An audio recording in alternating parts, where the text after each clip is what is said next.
それでは、皆さん、japanesemasters.net ようこそイエーイ。はい、じゃあ本日のゲスト、2人いますけれども、メインはこちら、私の前にいるんですけれども、ダンさんと言います。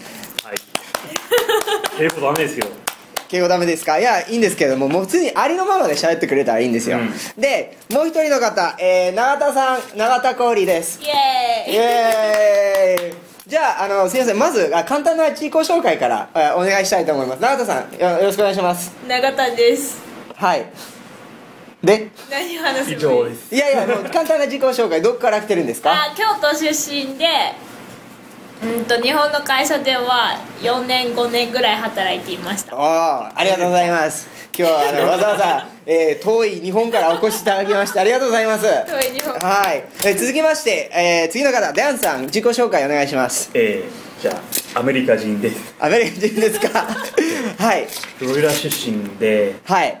今別に何もしてないです。何もしてないんですか？じゃあ、まずこのジャパニーズマスターズ .net で何をやってるのかっていうと、世界中の、日本語が非常にうまく喋れる人々を集めて、でもう簡単な、ビデオの、投稿してもらって、でそのビデオを、分析して、でどのようにしたらもっとうまい説明ができるようになるのかということを簡単にやってるんですけれども、今回はもうザックバランみたいな感じでザックバランっていうか、なんていうんですかね、もうそういう感じでちょっと簡単な、もうミニ、番組を行ってみたいと思いますので。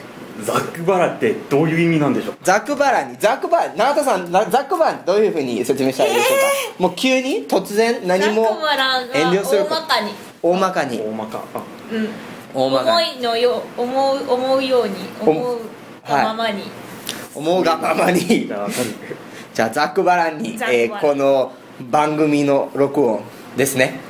はい、でそちらにいらっしゃるマークさんもなんか全然関係ないことをやってるんですけど、続きましてじゃあダンさん、ちなみに今ちょっと質問形式という形でちょっといくつかお聞きしたいと思うんですけれども、よろしいですか？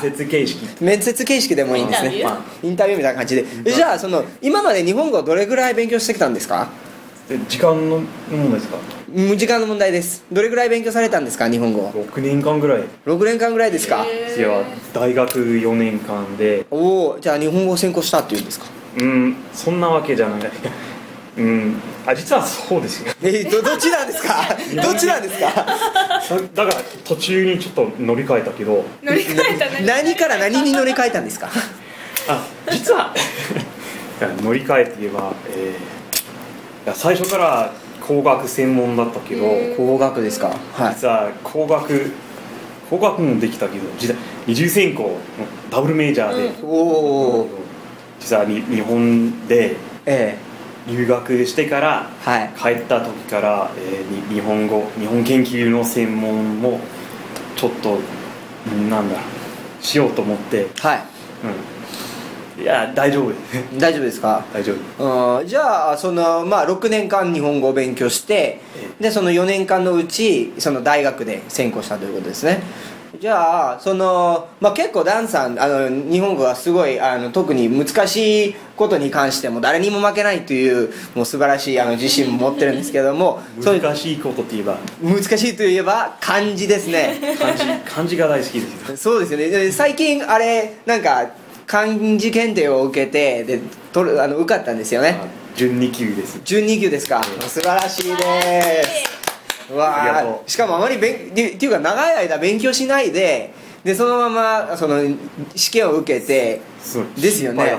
心配だったんですか？ギリギリ合格だったけど。いやでも素晴らしいですね。43点で。どうやってその漢字の能力をキープしてるの？素晴らしい質問ですね。そう、忘れないようにして忘れないようにどのようにして忘れないようにしてるんですか？例えば新聞読んでるとか自然に覚えちゃう。いやもっと具体的に言ってくださいよ。本当に何もしない。いや漢字を覚えるときはどうやって覚えてるんですか？初めて見るとき忘れない。ただ忘れない。じゃあもう可愛い女の子を見たときみたいな。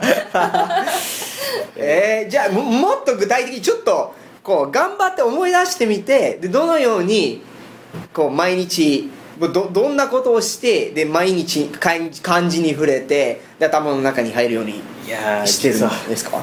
別に覚えようとしないけど、はい、自然に覚えちゃう。自然に覚えちゃう。なんとなく、ちょっと説明しにくいかもしれないです。じゃあ逆にちょっと質問させてください。一番最初漢字があんまりわからないっていう時、そういう時期あったと思うんですけど、そういう時にどうやって勉強したんですか？そう、漢字まあ一字ずつ全部、はい、辞書を出して辞典。どんな辞書ですか？いやインターネットの辞書とか。インターネットの辞書、ちなみに何かサイトありますか？いやずっと昔の話ですけど、はいはい、ジム・ブリンさん。ジム・ブリンさん、名前多分日本語勉強してる方は多分ジム・ブリンさんのことはよくご存知かと思うんですけど、ジム・ブリンさん、漢字ディックとか。漢字ディックですね、はい。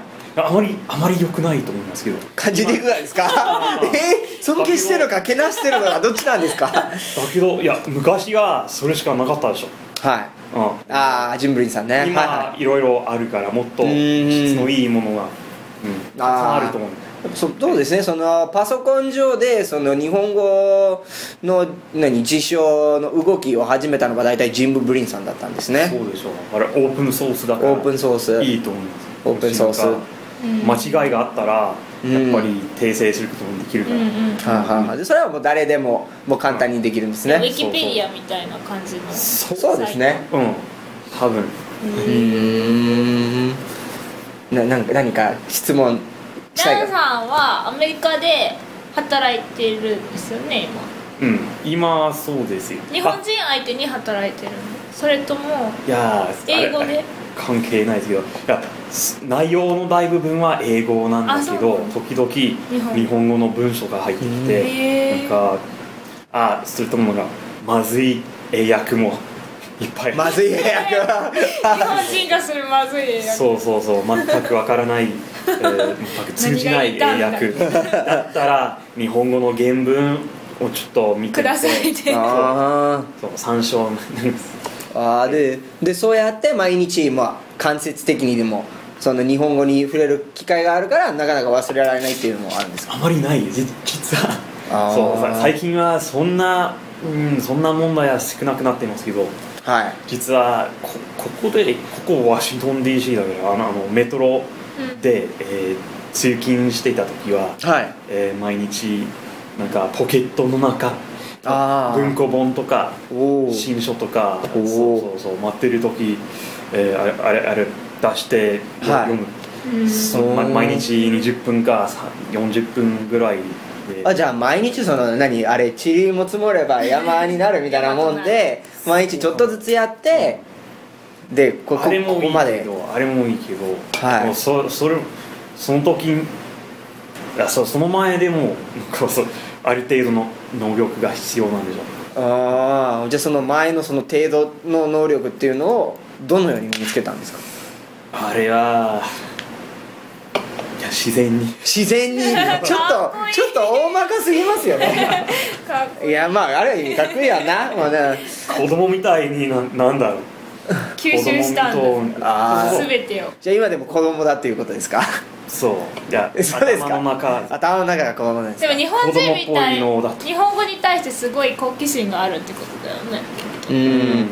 それって日本語に対してですか？それとも漢字に対して興味があるということじゃないですか？どんな言語でもどんな異文化でも、そういう好奇心があるわけだけど、漢字は特に面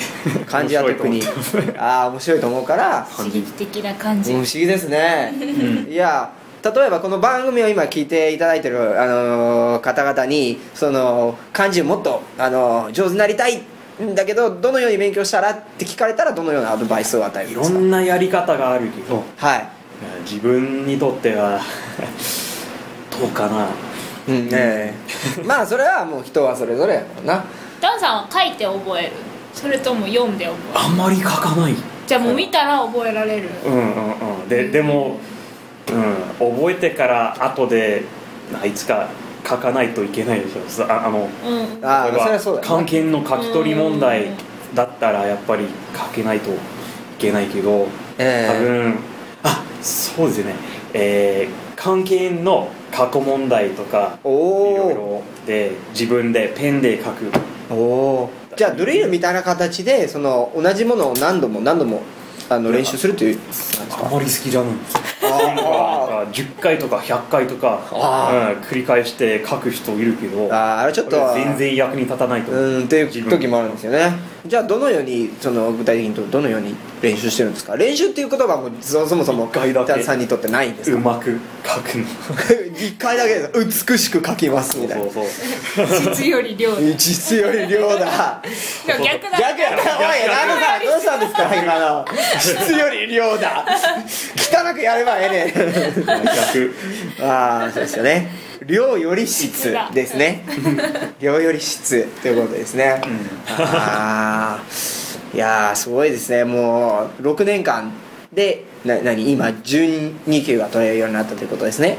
12級。そう。しかも日本もあんまりそんなに長くは住んでないんですよね。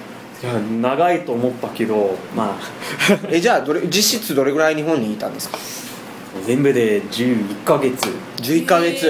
来年はもう1ヶ月で、あとは1年。日本に旅行されるんですもんね。そうそう、遊びに行く。遊びに行くんですね。すごいね。いやもうこんだけね。いやもう僕の考えでは最近インターネットの普及のおかげで実際長い間日本にいなくても、いろんな方法を使ってで日本語をうまく身につけることができるという時代がやっとやってきたと。日本の新聞とかブログとかソーシャルネットワーキングとか PC とかいろいろでそういうのもやったりするんですか？普通の E メールでもいいです。普通の E メールでも練習さえすればですね。で日本に行く前に日本人の友達ってネットで探して行った？そんなこと全くないです。全くないんですか？本当にそう日本行く前に日本人友達いなかったですね。すごいね。わそれは素晴らしいですね。僕なんかはもう結構、今までずっと10年間ぐらいも勉強してきたんですけど、5年前日本に全く行かなかった時はネットのチャットとかをよく使ってたんですね。でそのおかげでなんとなく実際のネイティブと普通に練習させてもらって、でそれでも会話の力はちょっとずつ身についたんだけれども、もうダンさんはなんかそんな全くなしで、そうすごくシャイだからすごくシャイだけど本当に大学行く前に日本人と会ったことない。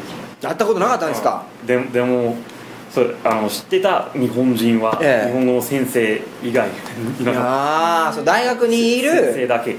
だけどその人も少なくて、いや先生だからあまり何もできないでしょ。先生だから何もできないってどういうことですか？まるで先生の存在感がないってことなんですか？いやですか？友達としてなんか考えないでしょ。同じ年の人はいなくて、そう会話ちょっとならないと。簡単な会話しかやってないですもんね。じゃあ逆に自分に合う会話のレベルが大学にあんまりなかったので、じゃあ違うやり方で練習してたということですか？確かにそう違うやり方って言えば、日本行った時最初の4ヶ月は全然喋れなかったです。喋れなかったんですか？本当に困った。困ったんですか？その4ヶ月後に何があって喋れるようになった？もうシャイが消えてスイッチを入れるようにスイッチですか？はい設置。俺の口が動き出したみたいな。そうですか。そうだから説明しにくいと。でも分からない。特別かもしれない。でも基礎能力が最初から多分あったから。そうですね。いや確かにそうだと思う。ね。実は日本に行った時いろいろ漢字看板とかいろいろ新聞とかある程度読めたけど半分ぐらい。そして会話聞き取ったら半分ぐらい分かったけど、でも自分の発言で何がいい、どうすればいいか、何を言った方がいいか分からなくて困るでしょ。なんか適切表現を選ぶために、あれはちょっとなんか慣れるまでは時間がかかると。それかかりますね。じゃあ最近そのどのように練習するようにしてるんですか？別に練習してないから申し訳ないです。練習してないんですか？でも最近あれはもうあるんですよね、このワシントン DC で行われてるそうですね、飲み会っていうのがあるんですよね。飲み会とか昨日も行ったけどティータイムとか。昨日あったんですか？でそこ飲み会でじゃなく日本人ともう実際話をしてで練習するようにもしてるんですか？まあそうですね。そうですね。そういろいろいい友達ができる。そうですね。じゃあなんか例えばダンさんは日本人の人とアメリカで英語で仕事してるじゃないですか。で日本人の人ってアメリカ人の人とどう仕事の仕方が違うとかってある？よくわからないです本当に。一緒実はそう日本にいた時は、いや大学院いや同僚っていうのはみんな大学院生で、普通の会社とだいぶ違うでしょ。だからそんな環境で、仕事したことはないのでその経験は全然ない。で例えば今アメリカで、日本人のアメリカに来ている日本人と仕事してるでしょ。いやそんなわけじゃない。ではないんですか？本当にそう日本人同僚はいません。得意先、とかも日本人じゃない？日本人じゃないです。いやでもいや一人はいるけど、あれは翻訳部の人。翻訳する人だけど、その仕事の内容はだいぶ違うけど。じゃあもうそれだったら一体どのようにその日本語を仕事で使ってるんですか？あんまり使わないですけど。あんまり使わないですか？でももし英語の文章とか英訳がダメだったら、もし日本語の原文があったら、それを参照にして、まあなんとか分かると思って。ちなみにごめんな申し訳ないです。どこで仕事してるんですか？いやこの番組を聞いていらっしゃる方は全くこれはたまに入ってないと何について話してるか分かんないかもしれない。本当につまらないですけど、アメリカの特許商標庁で特許審査官です。特許審査官ですね。特許審査官です。特許審査なかなか入りにくいところだと聞いてるんですよ。特許審査手続き。まあでここでもう他になんかワシントン DC にいらっしゃる日本人の方もたくさん仕事してるんですよね。そういえば、そう日本人弁理士がいっぱい来ます。ですよね。で研修しに来る人多いです。でそういう方々と一緒に仕事をすることはないんですか？あんまりない。面接が時々あるけど、それも全部英語で。英語でですか？みんなも大体英語もできるんですよね。いや日本語できる人はいないです。その日本人弁理士と私以外はできないわけですから。そういうことですか。わかりました。最後に永田さん何かダンさんに対してお聞きしたいこととかないんですか？ダンさんはないですか？そう言われると困る。いやそうですか。じゃあどうしましょう。まあというわけでもうこうやってダンさんがあんまり日本にいないことでも日本語を勉強することができて、である程度もう素晴らしいと思うんですけど、準2級の漢字検定の、資格を取ることもできたので、これはある程度長い間いなくても日本語は上手になれるという証拠になるんですね。そうまた思いついたのはそう中級レベルからよく、日本人向けの教材とか使って、例えば、日本人小学生の教科書とか、いろいろ日本語の辞書で、広辞苑とか大辞林とかそういう辞書とか使って、あと漢字検定とかに日本人向けの漢字勉強とかいろいろそうした方がいいと思うんです。そういうのもやってるんですか？そう別に英語とか母語とかで勉強するより、日本語で日本語を身につく。素晴らしいですね。この世界にいろんな勉強方法があるので、皆さんぜひ自分に合うような方法をぜひ探してみて、であんまり、一つのやり方にとらわれず、もういろんなことをやってみて、それで新しいことに挑戦すればいいんですね。人それぞれですね。はい、今日は、このジャパニーズマスターズは、ここまでとさせていただきたいと思います。どうも2人ともありがとうございました。ありがとうございます。ありがとうございます。